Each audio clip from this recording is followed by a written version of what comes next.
Welcome in, everybody, to the JJ and Pug Show, recording from the Highland Communities Podcast Studios.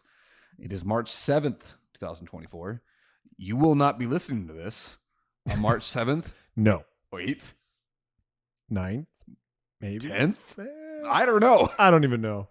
What we do know is I am going on a boat. Yeah, how you feel about that? I think the last time you were on a boat was an interesting experience. It was an awesome experience. And here's why. When last time I was on a boat, it was middle of March, 2020.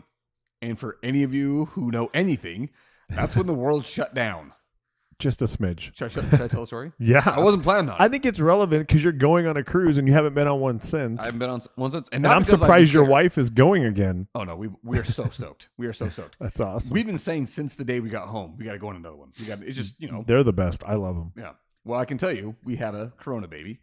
I feel like there was like a baby boom that happened at that moment. And I don't know if this is totally true, but kind of lines up. Thank you, Cruise 2020. That's how my baby's here. Perfect. Right? So 2020, we got on the boat. This is when we knew that coronavirus was a thing. We didn't know how big a thing it was because it hadn't come to the United States yet. At least I don't think there was a single confirmed case in the United States yet. We did know about that boat. You remember that cruise ship in San Francisco that got held off the bay for like 2 weeks? The whole ship was quarantined. And it was like people were stuck inside their rooms, couldn't get out of their room for 2 weeks. Anyway, it was like a story. And my wife was a little worried about it. I was a little worried about it. I've never been on a cruise before that one. And so anyway, there's a small part of us that thought, well, what if we got stuck on this thing forever and somebody got sick? We didn't really think anything of it. We're like, well, it's probably no big deal. It's fine. Yeah, it's only happening in Asia. Just one boat. That's the only one. So we go. We fly to Puerto Rico. That's where the boat's taking off from. We get there. Great night there. Puerto Rico's a beautiful island. And get on the boat. Having a great time. About midway, I want to say it was like a Wednesday. So it was a 7-day cruise. So it's halfway through this thing. Me and my buddy were walking through the casino on the ship. And we notice a whole bunch of TVs in there with ESPN showing Rudy Gobert touching everyone's recording devices after they'd said, that he possibly had coronavirus. Turns out he did. Oh, right. That was why they were showing him touch everybody's stuff because he was making fun of the virus. And well, as he got confirmed to have the virus, Adam Silver shuts down the NBA halfway through our cruise. Turns out the entire world was shutting down. We knew very little. The only stuff that we knew was coming from Twitter, right? And I was not, by the way, Twitter. Not X. Right. And so we had no idea what was going on. So the day that we're supposed to get off the boat, I wake up in the morning, I go and get breakfast, and I notice, and again, this is my first cruise, so I didn't know exactly the way things are supposed to go. I'm getting breakfast. I'm noticing that we're pretty far off from the island of Puerto Rico. We're probably 10 miles offshore, but we're stopped. We're not moving. And so I thought, okay, well, maybe we're just waiting to dock. I don't know what's going on. And so, if only it was that simple. If only it was that simple. It was about 9 in the morning when I'm like, okay, they said we were supposed to be docked at 7. I wonder what's going down. And every once in a while, we'd get somebody on the loudspeaker saying, and it was the captain of the ship saying, oh, it's just a paperwork issue. We're just trying to make sure we get all of our, paperwork correct for the docks and blah, blah, blah. And about 10 o'clock, maybe 11 is when I'm like, dude, I'm going to have to reschedule my flight because we were supposed to take off from Puerto Rico at 1. And so then it's not working. I can barely get any signal, right? Yeah. And so I finally am able to get a hold of my dad and like, hey, I don't know what's going on, but we're probably not going to be home on time. So something's going down. I don't know what it is. I had to reschedule our flight till later. And Southwest Airlines, by the way, the bomb, everybody. If you need to reschedule, no worry. No cancellation fee. They'll just refund you and get you a new flight. So that's my little blip for them. Around, I don't know, probably 1 or 2 o'clock is finally when the captain says, sorry, they're not going to let us on. They're not going to let us port or dock at this port. We're going to have to go to Fort Lauderdale, Florida. It's going to be another 2 days for the inconvenience. We're sorry to everybody. Free booze for everyone. So the entire boat is getting lit for 2 straight days as we are flying. Full throttle from Puerto Rico all the way to Florida. I mean, so, and not only that, not only did they give everybody free booze, they also said everybody gets the internet packages open. So those of us who had paid for the internet package suddenly now have no access to it because now the entire boat does. And so the bandwidth is completely gone. We can't get any information. So anyway, we finally get to Fort Lauderdale. The entire time I am stressed to the max. Of course. Because I'm thinking they're not going to let us off this boat. There's no chance. Yeah. Because what just happened in Puerto Rico, if we get to Florida, I mean, are they going to let us off? My wife, not a care in the world, dude. She couldn't have been more stoked about it. She was living it up. She's like, another 2 days of all-inclusive food? This is freaking great. I'm just going to sit by the pool, hang out in the sun. I'm on a ship in the Caribbean. Me and my other buddy that were on there, dude, we were freaking out. Anyway, so we get to Florida, and finally they let us off the boat. Bright and early, I was up at the crack of dawn watching us sail in, get to port. We were off the boat ASAP, and I immediately, book our flight for like 12. I think it's, just as fast as I can get there. No, probably about 1 o'clock. My wife and I would go to my favorite place in Miami. If you're ever in Miami, Fort Lauderdale area, you got to go to this place called Burger Stop. BRGR Stop. It is so freaking good, dude. Really? It is so good. It's like all the pictures of Rand Dizzle, the food truck. Still haven't had that. Me either. I really want to. If you're ever in Fort Lauderdale, Miami area, you got to go to Burger I will Stop. for sure.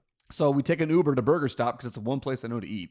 We get there. We have ourselves some solid burgers. I think my wife got the macaroni and cheeseburger. Delicious.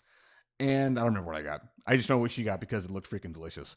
So we get to the airport. We get through security. Bags checked. And we get to the gate. And as we're sitting there at the gate, the flight keeps getting delayed and delayed and delayed and delayed. This 1 p.m. flight doesn't take off, I don't think, until 7 that night, 7 p.m. or something like that. And as we're leaving, dude, we've got all these professional athletes on the boat. On this flight with us. I think I told that part of the story. I think right? so. We had Shaquille and Shaquem Griffin, the twin brothers, one that didn't have the hand. Yep. Phenomenal athletes. Anyway, they're on the flight with us. I'm talking with them. And we had a couple pitchers that were trying to go to Arizona for spring training because spring training in Florida apparently had already been shut down. And they're on a Southwest flight. Because that's the only flight leaving. Yeah. And so it turns out the reason why our flight kept getting delayed is because they had a hard time finding a flight crew that would do the flight because they were afraid of coronavirus. Dude, it was, like I said, awesome only in the sense that, like, that's an experience I will never forget. Yeah, for sure. That whole story, I will never forget it. And not only that, up until that point, that cruise was awesome, dude. Every stop was amazing. We actually had a few stops that canceled on us because of coronavirus. Where are you going this time? This time we're just going to the Bahamas and Cozumel, Mexico. Oh, nice. So it's a 5 nights, going but out only 2 of stops. Galveston? No, we're going out of Miami. Oh, wow. So you better believe I'm going to Burger Stop, baby. I'll send you a picture. You should. I need a burger right now really bad. I haven't had a cheat meal all week. I'm dying. Oh, dude, I do not pity you at all. Do not pity you one bit. But anyway, so, I mean, that was not what we planned on talking about. But because I am going on a boat. It's relevant. Yeah, we decided we'd get something in before we go. Probably release this Sunday night. Maybe do a 2-parter, Sunday night, Wednesday night. And then, by the time I get back, we'll figure something else out. Yeah, sounds like a plan. So, with that being said, did you have anything you wanted to get off your chest before we get into it? No, I've got good feedback about our last episode, which was cool. So everybody listening, thank you for that. Like, I think us talking outside of sports a little bit also helps everybody who's not really that into sports. So it's good. And I think we could all use some parenting advice, even though we may not have given the best advice, but hey, it was our advice. That's right. So we stand by it. Yeah. And I'm a little seniored in it. I've got some teenage kids that are almost, ready to get out of the house. So I kind of know a little something, but I don't know anything about boys. We made that clear, but I can definitely tell you. You say that. You were a boy, Well, true, but I don't know. You may not know what it's like to have your own, right. But you know. I think I would be like you. I think I would be harder on them in the sense that what they're thinking. Yeah. Especially as they become teenagers, because they start to be thinking wrong. Like, you're like, hang on. I know why you're going over there. Just wait. Hit the brakes, kid. Mm-hmm. I know why you're staying up late tonight. Yep, exactly. But I wanted to say, so I have this one buddy, whenever he listens, he always will send me a clip of something on YouTube or something like that reminds him of whatever it is we talked about. And it always cracks me up because there's a couple of them. He sent me one. It's this guy. It's like a home, like a Nest camera sitting inside the house, recording what's going on in the kitchen and family room. And did I send it to you? It was the tooth fairy. Yes, it was a tooth fairy thing. Kid from the back, Dad, the tooth fairy gave me $110. Dad's like, no, he gave you $20, 2 tens. He's like, no, seriously. Dad jumps up, checks his wallet. I guess the tooth fairy was drinking last night. Yeah, totally. And again, don't do this. Just for the record, do not give your kid this kind of money, sober or drunk, please. Okay. And this is what I said to my buddy. He said, that guy freaking deserved it. 2 tens for teeth? Are you freaking kidding me? I can't handle it. That's ridiculous. I cannot handle it, man. That drives me nuts. One thing I did want to say, and I wrote it down here to make sure I followed up and did not forget to do this. It is so possible to still have a great relationship with your kids, even if you discipline them. I feel like we didn't say that explicitly, but we definitely hinted at it. I mean, and I want to say one of the great examples of that is if you guys listen to the episode where JJ's daughters were on here, do you think that JJ has a good relationship with his daughters? If that wasn't extremely evident from that episode, I don't know what would be more other than if you were to actually spend some time with him. Because I'm telling you right now, he's got a great relationship with his daughters. I have been there to know he also doesn't roll over anytime they want something. No, I mean, there are certain things I cave on, like, you know, because my oldest has blonde hair, blue eyes. Like, she just bats them baby blues, and it's tough. And We found out. Yeah. Lexi made that. Yeah. That was my favorite moment. My favorite moment of that episode, dude. I literally almost spit over everybody here. I know, but no, they are. I mean, I've always been hard on them to an extent with certain things because I grew up with manners and all this stuff, and I just want our goal as parents is to raise good, successful human beings, and good is a relative term, or it's subjective, I guess. Subjective, but, yeah, and but relative. But it's that just you if you can't send your kids out into the world being good people, that's a problem, and that's on you as a parent. Your job is not to be their friend. Your job is to be their parent and just make them good people. Because like I said, their rebound when they're mad at you is 12 seconds. You'll be fine. Teenagers is a little longer. Yeah. You know, depending if it's Shark Week or not, it's really long. In your house, particularly. Yes. Yeah. So, but anyway, yeah, I think we kind of hit that enough. But yeah, being hard does not mean you're not a good parent, or it takes that away. You can definitely do both. I do think that the one thing that helps, and this is in my experience, so it's not universal. Because again, as I said before, I'm a pretty affectionate guy with my kids. Like, as you should be. Yeah, and for me, I feel like, okay, the one thing that even if I am a little bit hard on them, the one thing that they know is they know that Dad loves them, exactly. And the way that, like, even after we've had a conversation about them doing something wrong, I always make sure that I follow it up with, all right, you do know they love you, you do know you're a great kid, give them a hug, hold them for a little bit. And then say, all right, but we know what was wrong, right? And just have that conversation with them. So I do want to bring up one thing that I forgot, and I just remembered it again. So I will tell you, as a parent, I got some advice from a guy who I work with, and he comes from I guess you call it a mixed race family. All right, just for politically correct terms, right? Just like his wife's from Jamaica. He's from Washington, right? Well, he knew that his kids were going to be subjected to things like be made fun of or whatever, right? So as almost like a joke, he would just kind of make fun of them all the time. And then, and he was like, dude, I'm telling you, it desensitizes them to this whole, like, if somebody says something at school, they're like, so what? And they have a comeback for it. At first, I thought he was crazy. Just like everybody probably listening right now is thinking, why would you make fun of your kids? I'm here to tell you that it works. So I make fun of my girls all the time, dude, like just in a fun, playful way. But you know what? They've never been bullied. Hurt feelings coming home because somebody said something to them that just really hurt them and all that stuff. Because what's that old sticks or stones may break my bones, but words will never hurt me, right? Yep. And I'm not mean and cut them down. That's not what I'm talking about. But it's fine to make fun of your kids. Now I will caution you: they will get witty, and then they get you, and then you're like, ooh. Like you can't get away with that right now. Like that reminds me of another clip that I saw.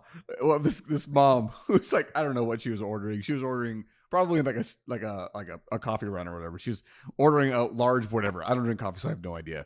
And then her daughter in the back goes, "Can we get some cookies?" And mom goes, "No, we have cookies at home." She goes, and then her daughter, just like that, "We have coffee at home." And then mom just goes, "You know what? Can I get a dozen cookies?" Like, it's perfect. Dang it, she got me. Yeah. And they do, and that's what happens when you. But it also helps them in like school and stuff, right? And he would take it farther. He'd be like, "Dude, I would always be like, hey, you look a little, come here, little fatty," like kind of messing around with his son and stuff because he was a little thicker.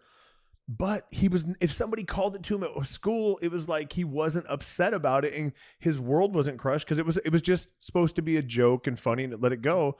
And dude, I'm telling you, like, it works. Like, Yeah. I didn't think it would, and it probably is very controversial listening to tell. I'm not telling you to make fun of your kids, but I'm telling you to make fun of your kids. Like, it's fun. What? Okay, when you make fun of, have fun with your kids. Yes, like, because when you use the term make fun of your kids, all of us revert back to kids being super mean to kids. right. Like you may have had that experience in elementary school of kids, dude.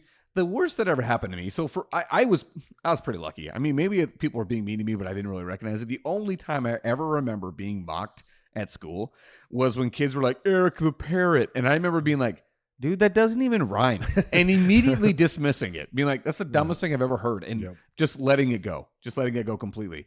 But so that was my experience. So I can't, I didn't have a whole lot to say about what it feels like to actually be bullied or picked on or something like that. I don't either. But I can tell you this, I got a lot of buddies. And we said this before, guys we are each other's greatest cheerleaders, but we will rip each other up and down. Absolutely. All out of fun.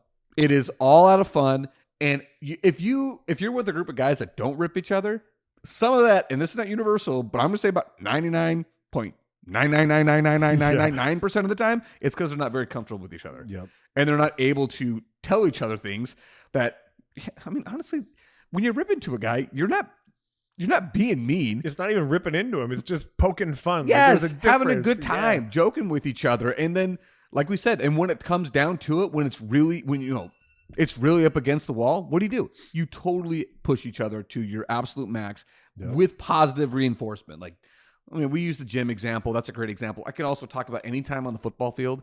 Anytime our team was struggling when we were at, let's say it's, 3rd and 1. You better believe in that huddle, we are pushed. Dude, we're going to get it, man. You got this. Talking to the left guard starting to the right guard, the center's telling the tackles, like, we got this. Right. And, quarterback saying the same thing to everybody else. I mean, everybody's pushing each other. We got this. We can do this. Positive reinforcement. It's the same thing on the baseball field. I still remember my very first at bat. Coach comes up to me. He's a first base coach. He says, all right, now you're a leadoff hitter. Okay, this is what we do. When you're a leadoff hitter, the most important thing to do is to work the count. Very first pitch I saw, swung, grounded out, right? But I almost beat out the throw. And I remember the coach looking at me like, hey, thanks for working that count. it was a subtle just rip, a little razz, but it was just a little bit. But then when we got back into the dugout, what did the guy do? He sat down and said, okay, this is what I mean by working the count. Like, yeah, okay, if you see that pitch, you think you can get it, I'm not going to tell you not to swing it. So he coached me right after that. Right. What came before that was a little bit of ribbing. And that's how we are. Exactly how we are. That's how we are. Exactly. And I don't see anything wrong with it. So, but I feel like that's an important part about, the guy relationship, and to bring it all the way back to when you're saying with your kids is if you're able to help your kids gain thick skin by doing it in a reinforcing way where it's like, okay, yeah, I'm going to jab you a little bit, rib you a little bit, but make sure that that the relationship isn't me bullying you. It's me helping you positively. And also, making sure you got a little bit thicker skin because kids are mean, bro. Dude, and the thing is, as a parent, be ready to get it back. I can tell you, like when I asked my daughter, hey, does this shirt make me look fat? No, your face does. That hurts. Like you got to be ready for that kind of stuff. And I'm like, oh, you think you're cute? Yeah, that's fine. Well, that shirt makes you look fat. You know what I mean? Like you got to just razz them back. But it does work, and it kind of sounds a little harsh at first, and it doesn't have to be mean. But I'm telling you, man, it prevents a lot of especially with girls, right? Girls are the meanest to each other in school. Yes. Like, I mean, girls make fun of what they get, what they wear, their shoes. There's a reason why there's 2 movies, 2 named Mean Girls. Yeah, you don't have mean boys anywhere, bro. No. In fact, even close. How many movies are out there are dedicated to the bro relationship? Dudes being best Blues, buddies. Great movie. But I mean, we talk about like Stand By Me. That's an old '80s movie about a bunch of little boys being the best of friends. The Buttercream Gang. Ooh, yeah. How about that pool? That's old school. That's a really solid pool right there. That's old school. So I mean, but that's what I'm saying. Like, good relationship. Be good buddies with your kids. Yeah. But be their parent. Yes. Be their parent. Remember, you're the parent first, and that's your responsibility. Absolutely. So with that being said, we're just going to go ahead and a little bit of a record scratch there, and we're going to move it back to sports. Dun, dun, dun. Where we got, hey, Boom.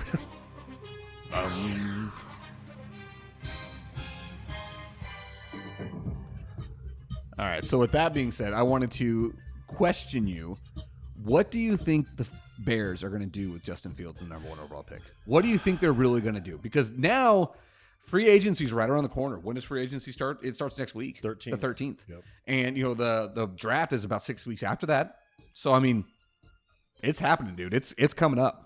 So, dude, I think they're talking like they're going to keep him, but I think they're going to get rid of him. See, and I feel I'm getting the exact opposite vibe. I just feel like that's how they hose him, bro. Like, and you know what happens? You know who they pick up?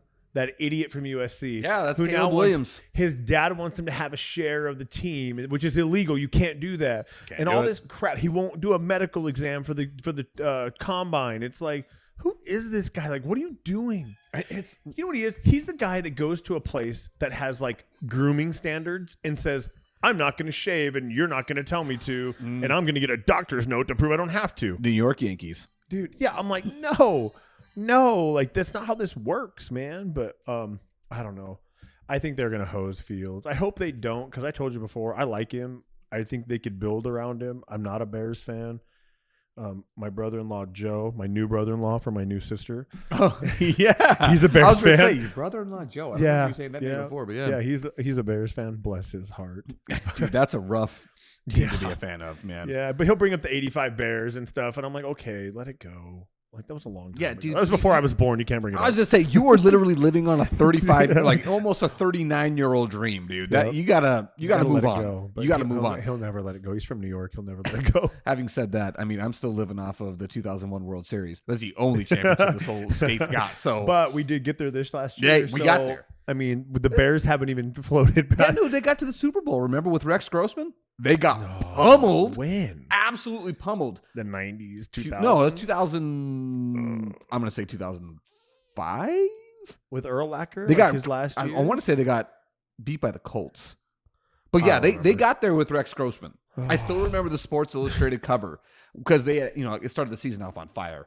And it was, behold, Chicago has an offense. And I still remember that cover because it was such a big deal. The Bears had always had a good defense. Like, always. They just could never, ever, ever be able to put an offense on the field. Specifically, dude, we talked about this a while ago. Isn't it crazy how some teams just seem to have a position figured out. Yeah. And then some teams, no matter what they do, can never get a position figured out.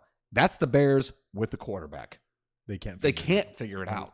I mean, even when you go back to the guys that they say were really good, they were not that good. Yeah, but they figured out the linebacker position. They figured out the freaking linebacker position. They really have. I mean, that's been a solid spot for them. I mean, I would say even just generally defense overall. Yeah. The Bears typically have a good defense. I want to say last year their defense was like number 5 overall.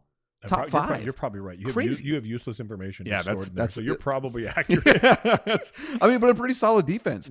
So I look at it and think, okay, this is a team that, because they made a shrewd move by trading the number 1 overall pick last year and giving it to the Carolina Panthers for them to screw the draft up and take. And who knows, Bryce Young might turn out to be something. I'm not going to close the book on him yet, although I'll say that book is closing pretty quickly for me, considering the guy is smaller. He is smaller than Kyler Murray. That's crazy because he is tiny. Yeah. I mean, he wears a sports bra, which drives me nuts, dude. Dude, everybody does. I'm not even going to go. Dude, it's not a... What are you doing? Have you seen this thing they wear? Yeah. It's only to measure vitals. Basically, how far you're running, your heart rate, to make sure that you don't, die. It's also a lot of it is so that they have this advanced data. Like whenever you watch those. Yeah. It's the advanced, tell you how fast they're running and all how fast they're running, how much they ran during a certain game. Why does it got to look like a sports bra? I could not answer. Like, why couldn't it just be a Under Armour tank top, like a skin tight, like a fitted tank top? You know what I'm talking about? Like the Under Armour. I don't know. No, it looks like a darn sports bra, and I'm like, who are you? I first noticed it with the soccer teams. Because soccer players wear them all the time. And they do that really just to measure, like, hey, this one guy ran 9 miles in a match. Yeah. Because, like, the midfielders are constantly moving. That's the first place I noticed it. But anyway, so off of Kyler Murray and off of Bryce Young, because they don't matter, the Bears, we can say that they made a shrewd move by making that trade. But, dude, had they drafted C.J. Stroud instead, Would they? Well, right. Here's a question: would CJ Stroud be as good? Because the Bears is a doomed place for a guy to go to be quarterback. It's a doomed place. It's not like the Texans wasn't a doomed place. Like they've had terrible run of quarterbacks. Hey, actually, no, not really. Not really. I mean, Deshaun Watson turned out to be a pretty gross person, but he had a solid run there. Yeah, and then they got rid of him. That means they don't hold on to things like who knows? They got rid of him for other reasons. Well, because he allegedly. I don't know, man. I mean, there's a lot of data there's a there. lot of allegedly. A lot, exactly. A lot of allegedly. I mean, Yeah. that's a pretty big one there. So, okay, if you're the Bears, just knowing what you know right now, who would you take if you don't take a quarterback? Who's your pick? Okay, so here's the thing. For me, I honestly would probably trade that pick because there are teams out there that think Caleb Williams is generational. I'm not one of those guys, but I have to be totally transparent here and say that I look at him through very tinted glasses because, one, I watched some, I wouldn't say every USC game, but they were a Pac-12 team. Rest in peace, Pac-12. I watched some of his games, and I never once thought this guy was it. And I didn't think that when he was with Oklahoma either. So for me, I looked at him and said, I mean, yeah, can he scramble? Has he got a pretty solid arm? Yeah, but there's only one guy in the NFL that makes a living with those off schedule plays, and that's Patrick Mahomes. You can't as a team draft a guy with that as your offensive strategy because it works for one dude. Yeah. Doesn't work for anybody else. I mean, Josh Allen's pretty good at it, but he's also got an absolute howitzer for an arm. So anyway, I look at Caleb Williams and I think, okay, I don't see what I'm being told is there. I don't either. So, and let's also dial it back some more with a lot of what seems to be some pretty entitled feelings. Like you said, none of this has been attributed to Caleb Williams, by the way. We said this a couple pods ago. But when this much is leaking from people that claim to be a part of your camp, I mean, it's eye-opening. It's definitely a little suspicious. If it walks like a duck and talks like a duck, yes. It's probably a duck. Right. And so for me, I don't want that guy. I don't want that. I don't want that a part of my organization. I can see why the Commanders would absolutely love to have him because he's from the DC area. Apparently he was a Commanders/Redskins fan. Which, they're being sued right now, right? Oh, what? The Commanders are being sued by the Native American tribe because they took the name. They want the name changed back to Redskins. Really? So the guy, the Redskin, if you will, on the helmet, he's like one of their sacred chiefs. So there's some story for him, and I can't remember his name, but they are super mad because, again, you can talk whatever you want, but it was a bunch of white people that got together and said this was racist. They did not, and this is clear now because they are saying, well, we are suing to go back. I will say, I remember there being lots of the majority of Native American tribes did not want that name. The majority. There were some that did. The majority didn't want it because it's like, you guys suck. Why would we want you to be using our name? But it didn't have anything to do with the word Redskin. Probably had something to do with it. But here's the difference, though. Like with the Florida State Seminoles, that is a relationship like intertwined. The Seminole Indian tribe loves being the mascot for Florida State because also Florida State represents them quite well, right? Oh, they do. They're not terrible. They aren't a stain. No. Not just that, but like I think one of the other things about with the Redskin name change, one, tons of pressure to do so. Also, Daniel Snyder, right? The previous owner was such a piece of crap guy that like you don't want that guy representing you. But why is there pressure to change a name that's been there since the 1960s or whatever it is, right? Like it's a joke. I know we're not going to go down. I actually had that conversation because North Dakota University is the Fighting Sioux, or they were. And I've actually, because we get a lot of North Dakotans that come and stay here during the summer or during the winter because our summers. Snowbirds. Yeah, exactly. The snowbirds. Yeah. And so I've talked to a lot of them and they're huge. I don't know what the name of the team is anymore, but dude, anytime that I would say, oh, you North Dakota fan? Oh, yeah. I hate what they've done to our team name. That's my best Midwestern accent. We used to be the Fighting Sioux. I don't know what it is now. Like, they're upset to know. But the other thing is, that was a team that was good. Yeah. The FCS division, North Dakota was a good team. Carson Wentz played. No, he went to North Dakota State. That's the Bison. Okay, yeah, so North Dakota State's got another. That's another one, but that's the Bison. So, but going back to what you're saying, the name changing, the constant name changing is one of those things where I'm like, I don't know how to get into it. Like, I don't know. I personally, I mean, if there was, we'll say if the Phoenix G League team, the new Suns team, what if the name came out as "We are the Mesa Mormons"? I've been like, sweet. You know what I mean? Or we are the Mesa Crackers. Like, I don't care. Sweet. Right. But maybe it's because I don't know. I don't know how to explain why I would feel that way. I just feel like it's never like it's in today's world. It's never, for the most part. I can't say it's never, but for the most part, it seems like with these name things, it's not the people that are directly involved. It's people who think that those people that are directly involved are upset about it. Warriors. Yeah, and it's like, just dude, nobody's complained this long. Like, what's changed with the Commanders now or whatever they are? Like, what happened? And you have to say though, what the Cleveland Indians are still the Cleveland Indians. No, they're right? not. What are they now? Now they're the Cleveland Guardians. Oh, that's terrible right. name. Terrible. I remember that now. But you're right. okay, those two names in particular. Okay, the Washington Redskins and the Cleveland Indians. There wasn't an issue with the Cleveland Indians, the name. It was the mascot, the Chief Wahoo. That was like the guy straight out of Peter Pan. You know what I mean? Like, I mean, the most stereotypical Indian of, you know, every kind of stereotype, negative stereotype out there. And I do look at it and I think that the negatives of those are the stereotypes. Redskins. That's kind of I would say a negative word. You know, you don't call someone a Redskin in a positive way, right?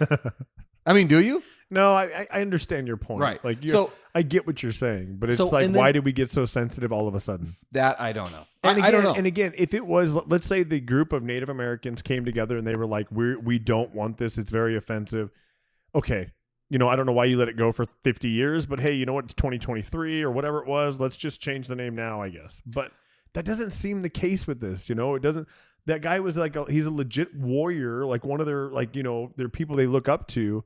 And then maybe the fix is not calling them Redskins and calling them Commanders, but keeping the logo on it. Well, what I think the fix is, one, it's not Commanders. That's a terrible freaking name. What would you have their name be? Washington what? Seminoles? You know, what was the one? Oh, gosh. Washington Seminoles. That would, yeah, actually, that's not so bad. But the Seminoles are not in Washington. They're, you know, specific to Florida. Well, they had one that was like, it was like the Red Tails or something like that. It was paying homage to the all-black squadron from World War II. And the Tuskegee, you know, Red Tails, I think is what it was. Something like that. Something historical, something that pays homage in a positive way to something like that. I don't know. I'm the guy that I would love. We'll get into this another day. Because one of the things that I am an advocate for, I love the idea of a city/state having one mascot For the whole state? Let's say for a whole city. Okay. So like Phoenix. Say, yeah. One, how is it that a minor league soccer team is the only team that's used the mascot Phoenix? Oh, yeah. What a freaking dope mascot. I mean, a mythical bird rising from the fiery ashes. And This is nobody the hottest. uses it. Yes. One has you. I mean, that's freaking crazy to me. That's a good point. I think that would be cool. I think that the Phoenix would be a great mascot to use for the city of Phoenix, right? The like, Phoenix? well, I mean, just the Phoenix, right? I mean, what would, but the Phoenix is a I mean, city dude, of the Phoenix. name of the soccer team is the Phoenix Rising. How freaking Right. cool is that? Yeah. Phoenix Rising. I mean, that's awesome. Yeah. But like, you know, Snowflake. Everybody there is what, a Lobo. The elementary school, the junior high, the high school. But I mean, and then there was another team. Sholo's the same way. Sholo's got they're all Cougars. All Cougars. There you go. Blue Ridge is all Yellow Jackets. Brown Valley's all Elks. Like, See, it's and small town stuff. I think that's cool stuff. Like, I remember in Arkansas, the first place I noticed it was in a town called Conway, where every school was the mythical creature, the Wampus Cat. The Wampus Cat. Wampus Cat. It was a 6-legged cat. Let me tell you what, that Terrifying. statue was ugly. Oh, I'd be scared. But it was cool. So I think that would be a cool thing. As far as the Commanders go, I don't care what the name is they've got right now. That's got to go. Freaking terrible. Yeah, and I think it will. I think one of the ones that they had was like the Washington Senators. I'm like, that's kind of lame, but at least I think of what else you would do. The Senators. Yeah. That team would suck all the time. Yeah. Even more so. But I mean, they had a couple of names that were like specific to the Washington area, which I kind of look at and think, man, that's kind of cool. Something, you know, area specific. I don't have a huge negative against it, but I will say this: when they said that the Commanders were it, that was terrible. And the freaking Cleveland Guardians, that was terrible too. I mean, Dude, let's just all stick with the Cavaliers, okay? Have you ever been to Cleveland? Nope, never been. So I was gonna say, there's got to be some kind of other name, something else they're known for, right? But I just don't know. I just Fire don't know on the water? Yeah, I honestly couldn't tell you. Like, I don't know what I've never been to there. Rock and Roll The Hall Cleveland of Fame, right? LeBrons, whatever. yeah, the Cleveland Akrons. Yeah, the Cleveland Akrons. Akron, yeah, that worked. But, okay, bringing it all the way back. Yes. What are the Bears going to do with Justin Fields? I think the more we talk about it, the more I think they're stupid for getting rid of him, but I just could see them doing it. But I guess, who do you think they trade with? Like, who's in most need of a first round pick right now that would throw the most money at it? Okay, who has the most cap space to throw money at stuff? Well, I don't know about the cap space, but here's two teams that I feel like Justin Fields just kind of like fits. And I don't know why I think this. It's probably racial. I don't know. Oh, jeez. Okay. Hit the button. Don't cancel me, guy. So one team are the Atlanta Falcons. I look at the Atlanta Falcons and think that they're a quarterback away from being very good in a terrible division. NFC South's crap. Oh. I mean, the Buccaneers won at like 9-8 was their overall record. With Baker Mayfield. And good for you, Baker. And he's done really well. He actually had a heck of a year. Yeah, he did. He did. Good for you, him. Baker. Yeah, he came back. But I think if the Atlanta Falcons went and got Justin Fields, a la Michael Vick without the terrible backstory. Oh, Michael Vick, dude. Such a good guy. And Justin Fields is such a good guy. I meant like just a football player, dude. Like, he was so good, dude. I'll never forget watching him play. Famously not a good guy. Well, right. He had an issue with some dogs. It's fine. Yeah, he had some issues with dogs. Right? And you know what? To his credit, which make him a bad guy. To his credit, I believe he has fixed that part. But anyway. But you see why I say Justin Fields in Atlanta? Because you look at that and think, hey. It'd be cool to see him in that uniform. It would. That's a freaking around. Cool black and red. Yeah. I mean, again, like I get flashes of Michael Vick. And the other team that I thought was the Pittsburgh Steelers. Now, he doesn't fit the traditional. Tomlinson's still there, right? He is. Yeah. Isn't he like the longest sitting head coach right now? Yeah, right? Longest tenure head coach. So he doesn't exactly fit the he's not Big Ben. No. Right? He's not that kind of quarterback, but he is similar to, do you remember back in the day, Cordell Stewart? I knew you were going to say it, dude. I was waiting. I'm like, are you going to go there? Are you going to go dude, Cordell Stewart, man, number Heck 10. Yeah, dude, he was, to me, he was a human highlight reel at that time because you didn't get very many flashy quarterbacks outside of him and Randall Cunningham. Yeah. That was pretty much the extent of your running flashy quarterback. So, I mean, those are the two teams that just popped off the top of my head where I thought, you know what, who could use a good young quarterback who's shown flashes that probably just needs a good coach. The Arizona Cardinals. Sorry. Well, you know what? I'm just going to say right now, you can call me on this later. I'm standing by Kyler Murray. No. Hey, I think we had this conversation. You said this about the Suns, too, and the big three. And now I think we had a conversation. It might have been off air. No. We briefly talked about the Suns, which is one of the reasons why I wanted to do that draft. We won't be able to do right now because that was. But anyway, a whole other thing. I feel like the Pittsburgh Steelers, they would be the right environment for Justin Fields to thrive because that's an organization that doesn't screw up. What about the Broncos? No. They're kind of looking for a quarterback. Yeah, dude, with Sean Payton. I don't like that guy. That guy is a royal jerk, in my opinion. I'm just not a fan of Sean Payton. I just don't know where else he goes. I'm trying to think. I'm trying to rack my brain for who needs.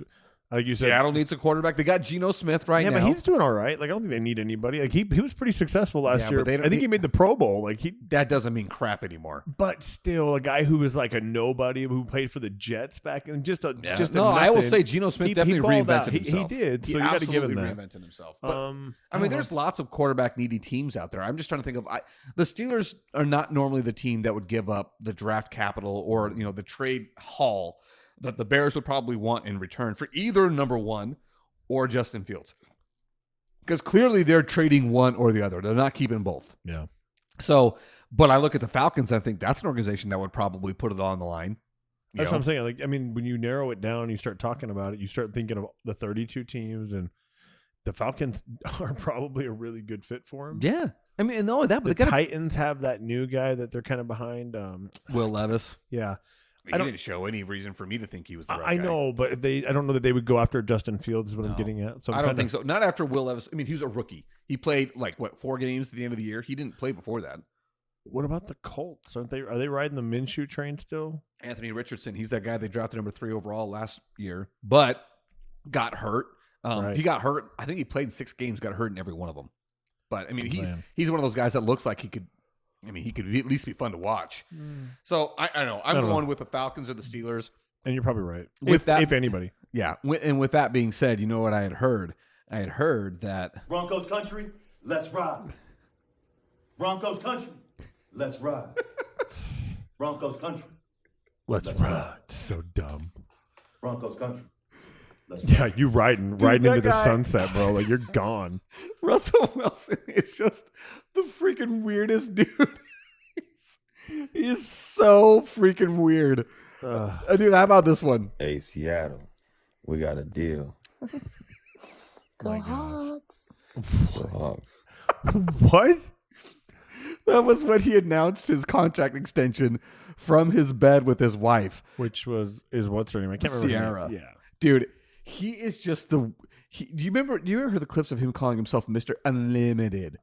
No. Okay, because it's dumb. I don't like him enough to pay No. attention to him, He dude. is such a weird guy. He just is. He's just a weird dude. I think I read or heard watching. I think he spends like over $1 million or $2 million on his health every year, like his diet, keeping his body up. keeping his body up, which is pretty cool. I mean, I like that aspect of him. But Yeah, but he's not alone in that. I mean, James Harrison's the first guy I remember. no, doing that. I know. It's just cool to hear these guys. You know, I'm sure Tom Brady spends that kind of stuff. Oh, and- dude, the amount of money that LeBron spends on his body is it's Why? outrageous. So he can get hit in the back of the head and like cry like a little and die. girl. Yeah, not like he just got hit by Mike Tyson. I in the sent you head. that link, dude. Yeah. And that's exactly what I was talking Ugh, about when I say it's like, so dude, bad. LeBron James, you could if let's look at LeBron James. Nope, I'm not going down that road. I'm not going down the road. I can get totally sidetracked here. No. Okay, but with talking about the Steelers, I just read an article. I saw a clip today. I'm not gonna read an article. Let's not pretend like I read the article. I read a clip today about how the Steelers are showing interest in Russell Wilson. I look at that and say that is a horrible fit, in my opinion. Dude, Russell Wilson. I don't know where you put him. He used to be a pretty good quarterback. I mean, he won a Super Bowl. Like he's got potential. He brings experience to your locker room. Who's a young team that needs a leader in a quarterback position? So it's funny. All of those things you just said made me think, well, you know what? Actually, the Steelers. Yeah. Because, they've got some talented wide receiver. They've got a good running game. They don't have a quarterback. So I'm saying they just need stability. They don't need him to do much. And saying they got the young quarterback in Kenny Pickett, guy from Pitt. Yeah. And he's shown some flashes, but no consistency. Nope. But Bringing a veteran for him to sit and learn behind. I guess I don't know how much you'd learn behind him, but No. I just look at Russell Wilson. And one, I think he's cooked. I don't think he's got a lot left in the tank because his specific brand is like a cheap Kyler Murray. He's never been as athletic as Kyler Murray. He's been a little bit better with the decision making, but he did it behind a great running team, a running game in Seattle. That was where he has most success. And then he goes to Denver. till they throw the ball on the one. Yes, I'm not gonna go there. I just can't let it go, bro. If I was it's to the ever worst play call I of was all time. ever gonna beat Carroll, and I know it's not even his call. I think it was the guy up in the booth that called it, right? No, ultimately, here's the thing. Ultimately, you're the head coach. Guess Yeah. what? Whose call it was? Dude, I'm like, I would just want to be like, really, bro? Just really? Like, and it was like second down. I'm like, you're stupid. Like, you deserve to have your ring that you have taken away from that mistake. Yeah. Like, he should not be in the Hall of Fame. Bad coaching. See, and here's where like people will give Kyle Shanahan, which I also gave Kyle Shanahan some crap about the Atlanta loss, the 28-3, giving it up. But guess who's the head coach? Dan freaking Quinn. So who ultimately holds the bag on that? It's Dan Quinn. You could have easily just said, dude, no, run the ball. We're not passing. We're running the ball. Like, what are you doing? Yeah, dude. It's so anyway. Weird. I feel like Kyle Shanahan blew something else recently. Oh yeah. I think he also called a pass play when he should have called a run. I don't know. I don't know why it's so History repeats difficult. itself. I don't know. I mean, because You know what? Hey, we're just two dudes in a makeshift podcast studio. We know nothing. How dare you? how dare you besmirch us? Yeah. We know, Jason. We have watched plenty of it from our couches. That's right. We I've know. done a lot. I went out in the field and stretched once. Dude, I know some stuff. Anyway, I just think, in conclusion on this little bit right here, one, I think that the Bears are probably going to draft Caleb Williams. They're going to trade Justin Fields. They may get a first or a second in return for Justin Fields because he's definitely shown some flashes of his ability. I think he should go to the Atlanta Falcons. I think that makes a whole lot of sense for Justin Fields to go there. And as far as Russ And let's Broncos country, let's ride. I think he's riding himself all over to, maybe possibly Pittsburgh. I mean, there are teams out there that could use a Russell Wilson. They just need a locker room guy. Which that's the And problem he may though. be it. But no, that's actually the problem with Russ. If you go back to his time in Seattle, he lost the locker room there. And the problem with him in Denver was that everybody felt like he was super entitled because the team gave him the keys, to the whole organization. Have you heard Mark Schlereth talk about it? No, I mean more of like a locker room guy, like for the quarterback, for Kenny Pickett or Kyler Pickett, whatever his name is. Kenny Pickett, yeah. Just to have like somebody to learn from, like, because at the end of the day, Wilson has been successful in the NFL. So I think it's important that, like, I think he brings something to the table that he could probably offer to Pickett that maybe Pickett hasn't seen. Just as like a season though, dude. I'm talking like film study, something he does differently, because at one point he was successful. Broncos country, let's ride. It's true. Broncos country. Broncos country, let's ride. I'm trying to give him the benefit of the doubt. And you just keep shaking your head. I'm telling you, I know that. Prove him wrong. Prove Pug wrong.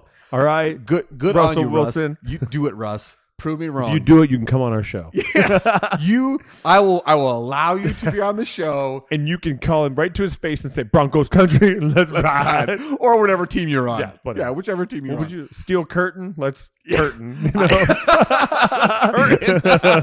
I really do. I really think Russ is cooked. I think he's probably- done. I don't he think he's got probably is. anything left in him. But somebody will pick him up. But I also think that one of the reasons why the Bears take get rid of Justin Fields and take Caleb Williams is they're probably looking at the fact that they passed on C.J. Stroud, who had in my life I've never seen a rookie quarterback as successful outside of Ben Roethlisberger. That was the most successful, and Ben Roethlisberger rode the team, right? He just didn't screw it up. C.J. Stroud made the team. He made the team be who they were. I mean, he got them all the way into, what was it, the Second division? round. Yeah, the divisional round, not divisional round. I don't remember what they call that. Past the wild card. It is the divisional round because it's a wild card round, right? I mean, he took him there, and so I think the Bears looking and saying we can't pass this up again. We did it last year. We can't do it again. You're not doing it again. That's not even the same guy. No, it's not. I'm with you. And how do we? I mean, I don't know. I guess there's something I don't know because I'm not an NFL scout. But it drives me crazy. Like, there's no way. Like, you're going to drop that kind of coin and that kind of leverage on a guy that is literally saying no to things like a combine medical exam.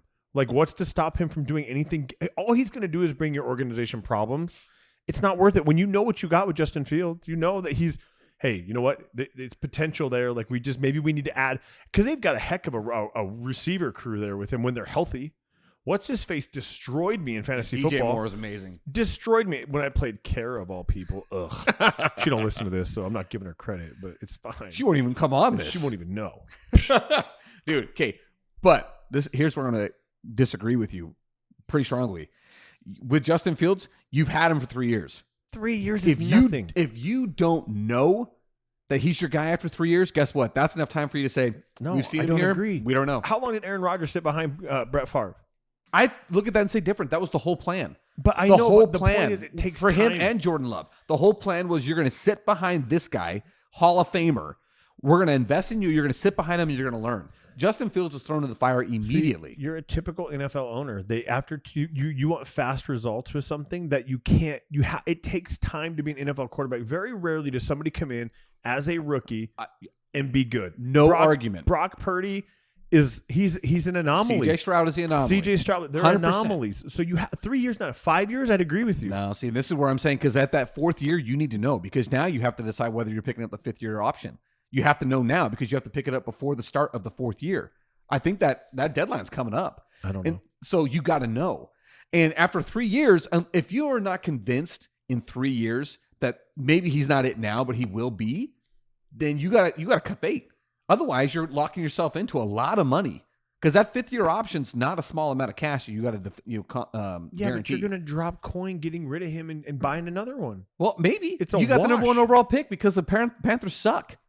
You got the number 1 overall pick, so either you can trade it and say we're going to push this can down the road. Maybe Justin Fields is it, or we're going to go with what everybody's been saying for 3 years, and that Caleb Williams is the next generational Who's guy. the running back for the Bears? Well, used to be David Montgomery, but he's with the Lions now, so I don't know who it is. You know what you do with that first round pick? You pick up a darn freaking running back that No, No. You don't need him. Like, why? Like, A why running back with the number one overall pick? You need him.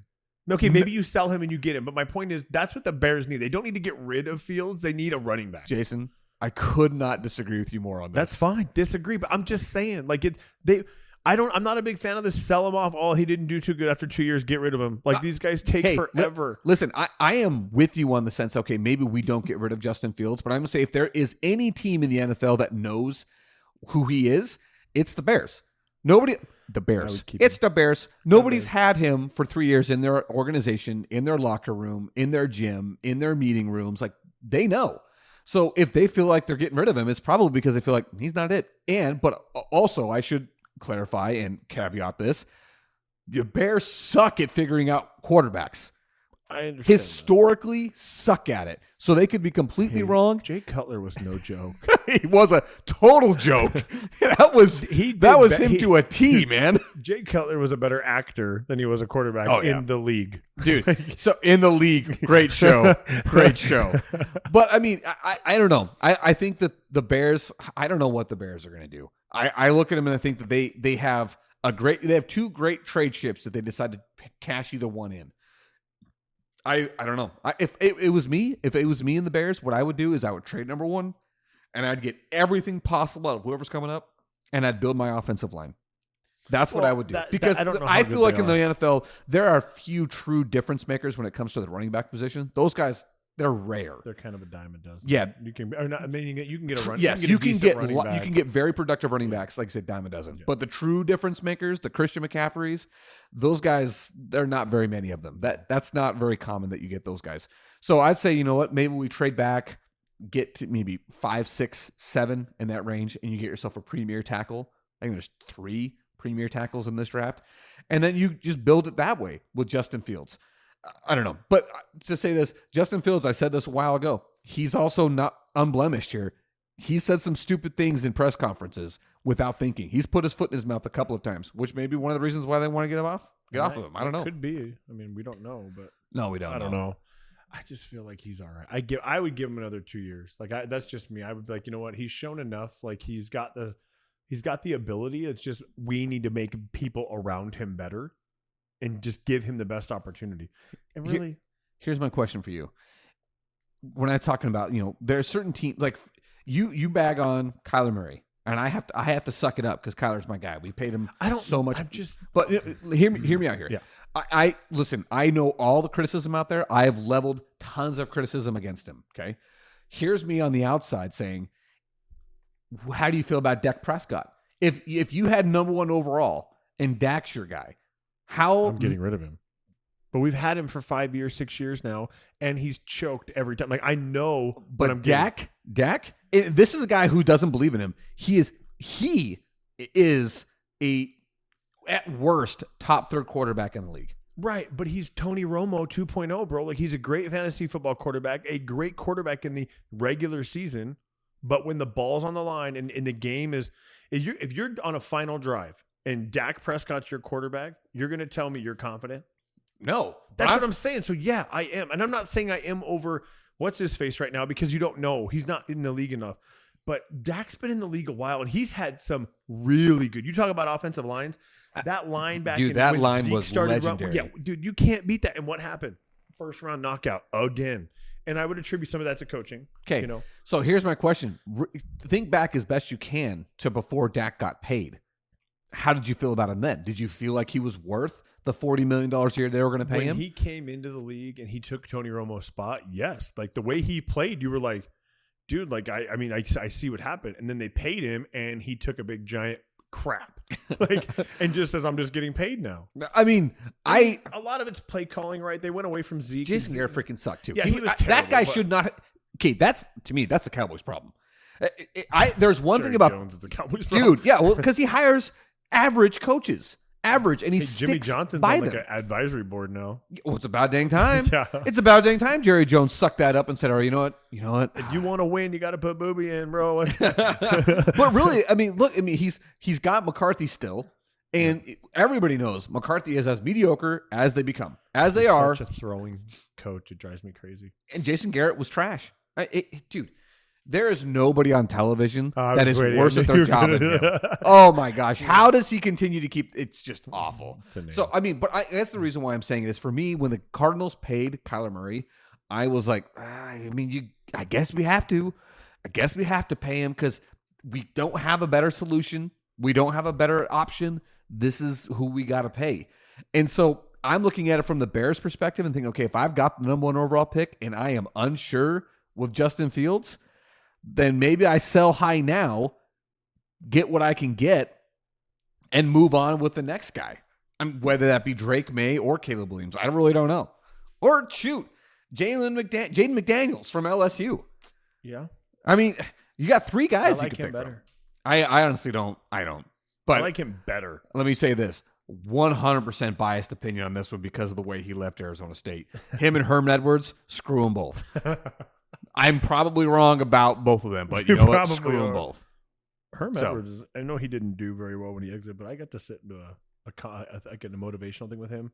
He's a really cool dude. He comes from a really cool background, but he did definitely just left the hot pan and was like, I'm Dude, out. he just took I'm out. he just took the money, and Yeah. it's easy to say that about a lot of people. He legitimately did. He got paid to leave. He didn't have to give any of his money back. He did hardly anything while he was here. If you ever watched the guy on the sidelines, you wondered if he even knew where he was at. Like he didn't have any. They try to run the whole NFL way of coaching at the college level. That does not work. There's a reason why they don't do it at the college level. ASU. You can innovate so many ways. You can't reinvent college football when you've been mediocre at the absolute best assessment of your program since forever. You have always been mediocre. And now you think that you have the keys to figuring out how to become the next Alabama in the West? No. You know how you become Alabama in the West? You get Nick Saban. That's how you become about, That's about it. Yeah, you go and get that guy. You get that coach. You don't get the old guy that's been sitting in a broadcast booth in Connecticut, in Bristol, Connecticut, and ESPN, thinking this guy's going to change our fortune. He did for one season, and that's it. Okay, so you talk about mediocre, you talk about quarterbacks. You got to tell me, you know what comes to mind? Kirk Cousins. Yeah, Mediocre. And he's had some good games, but what do you do with him? I mean, I heard he's buying real estate in Atlanta. That would be. I actually think that would be a good pickup for them. I mean, he's Matt Ryan 1.2. I mean, you know what I mean? He's a little bit of the same guy. He'll put up numbers for you, but at least Matt Ryan got you to the Super Bowl. I think Kirk Cousins is very much the same guy. Yeah. Very much the same guy. I mean, I still can't believe that Matt Ryan won an MVP, but whatever. I think Kirk Cousins is Matt Ryan. And goofy looking dude too. Yeah, he is. But I mean, I think if Kirk Cousins, let's say if he goes to Atlanta and becomes a Falcon, Falcons are a serious threat. I really do think so. Because it elevates his game a little bit with Mhm. what they got down there. So it'll be interesting to see how that shakes out. I don't know if he's going to go or not, but that seems to be the rumor. Like the people close to his family or something like that are saying he's looking at real estate down there. So you kind of wonder. If there's one thing that is going to happen, this much we can guarantee. Kirk Cousins is going to get paid Oh, because no one knows how to work the NFL for money better. he's done a great job. Good for you, Kirk Cousins. Yeah, right. Give him credit where credit's due, at least dude. for that. I will never besmirch the man because he has milked every single penny he can out of the NFL, and good for you. Yeah, you can't be mad at him. Well, anyway, guys, that's number 1. We're going to go ahead and wrap this one up for you. Thank you for listening to us talk about Justin Fields. I mean, Yeah. that's really what this one That was. was definitely a long time talking about them. But And don't you forget about this. Broncos country, let's ride. You know what? Cannot forget about that yeah, one. I'm gonna be saying that all day, all night, dude. There we go. Just Broncos country, let's ride. Broncos country, let's ride. And your face is exactly how he looks. He's got his arms out when he's Yes. doing it all. Like Oh. he's so terrible. It is really awful. It's so cringy. Everything about it is just so cringy. Hey, Seattle, we got a deal. I mean, just listen to the way he's talking. Oh. It's like dirty talk. Dude. Hey Seattle, know, dude. we got a deal. And then listen to this one, Hey, okay? Seattle, we got a Listen deal. to Sierra. Go Hawks. It's just so gross. I'm not a fan. I'm not a fan of Russ. You didn't make that evident. Maybe we should stop to talk about that a little bit more. I think just a smidge. I could talk about Russ a little bit more, just by the fact that I think he's probably one of the more overrated quarterbacks. I think so. I think he's one of the more overrated quarterbacks. That's not taking away from the fact that he had a very successful run with Seattle. But I say he did have a Super Bowl. He did. And he had, like I said, very successful run. But I think he gets so much more credit than he deserves. Because guess what happened to his career once they try to put it on him? Choke. I mean, traded him out of Seattle, cut from the Broncos. I mean, at this point, Russ is like fat kid in dodgeball, and we're out. That's good. Stay fresh, cheese bags. Yes.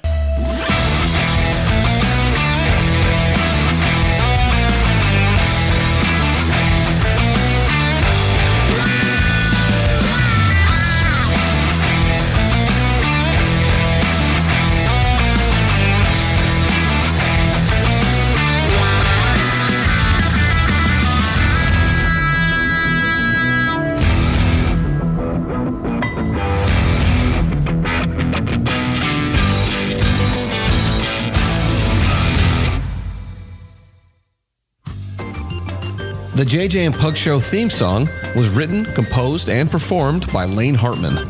Special thanks to Highland Communities for all the support given to our show. You can find the JJ and Pug Show podcast wherever you do listen to podcasts.